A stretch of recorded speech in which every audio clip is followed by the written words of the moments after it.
Un grand merci à Jean-Noël Patillon et ses équipes de nous donner ce temps de parole aujourd'hui, parce que c'est aussi l'occasion c'est aussi l'occasion de les remercier publiquement de l'accueil que le CEA List a réservé à nos équipes totales de la direction R&D, puisque nous sommes arrivés ici donc en novembre de cette année, novembre 2019. Nous sommes arrivés en fait juste après l'épisode neigeux. C'est montrer aussi notre esprit pionnier de ce premier déménagement, avec des premières équipes qui sont effectivement la tête de pont de l'ambition du groupe dans cet écosystème de Paris-Saclay. Alors notre objectif ici, c'est de développer de nouveaux programmes de recherche sur deux axes majeurs pour nous, qui sont le numérique et les énergies bas carbone. Sur les énergies bas carbone, c'est effectivement dans notre stratégie du groupe de faire évoluer notre mix énergétique.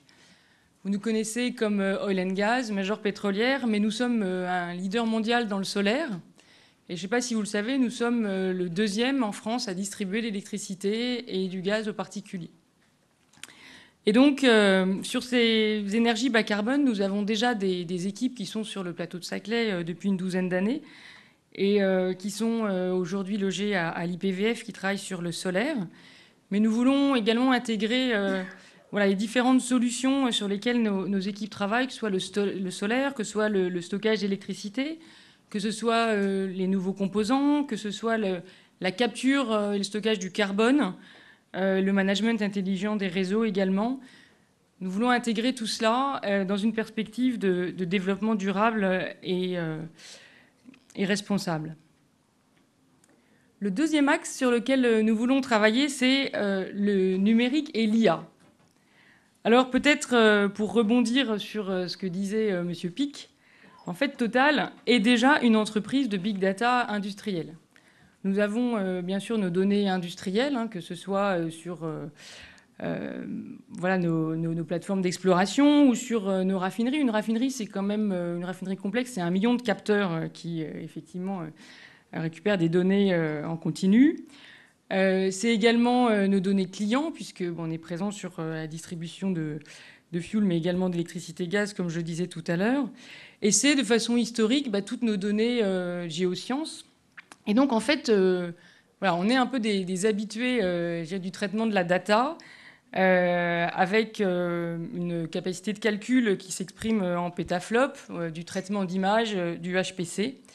Et donc, on va pouvoir s'appuyer là-dessus pour reprendre un terme que M. Pic m'a donné à la pause. On va faire de l'exaptation, donc c'est-à-dire qu'on va appliquer ces connaissances-là à d'autres domaines.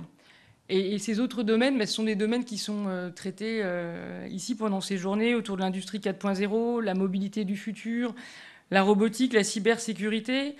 Et donc, on va effectivement pouvoir avoir de très belles opportunités de travailler ensemble.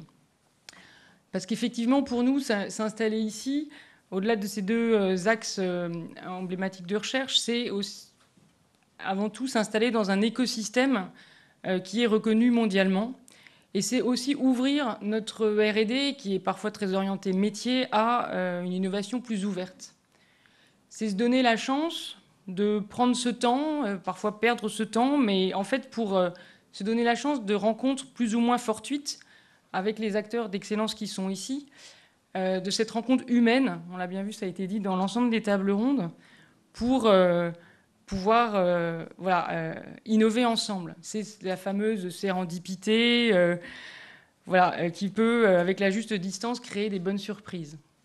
Alors je ne sais pas si on est en plein darwinisme, mais en fait, parmi les questions qu'on se pose aussi quand on est un groupe comme le nôtre, c'est est-ce qu'on a les plus belles couleurs ? On sait depuis ce matin que c'est une des mutations humaines, mais dans le fait de venir ici, c'est aussi se rapprocher de la jeunesse, des talents qui sont formés sur ce plateau de Saclay, qui sont reconnus mondialement, et une génération qui est vraiment très engagée, qui nous interpelle sur les enjeux climatiques, et en fait qui souhaite, comme nous, apporter au monde une énergie qui est plus responsable, une énergie qui soit à la fois propre, mais aussi disponible et abordable.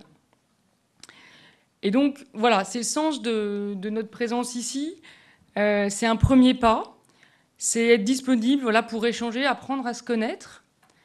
C'est la base pour effectivement nourrir les partenariats stratégiques qu'on va pouvoir signer et qui seront le cadre nécessaire à ce que nos équipes puissent ensemble exprimer toute leur créativité. Et donc, au-delà de notre présence, j'irai ici à DigiHall, en parallèle, nous avons lancé le projet, ça a été annoncé en décembre, d'un nouveau centre d'innovation et recherche pour le groupe, voilà, à l'horizon 2022. Un projet qui avance, et peut-être l'information aujourd'hui que le concours d'architectes, voilà, est lancé.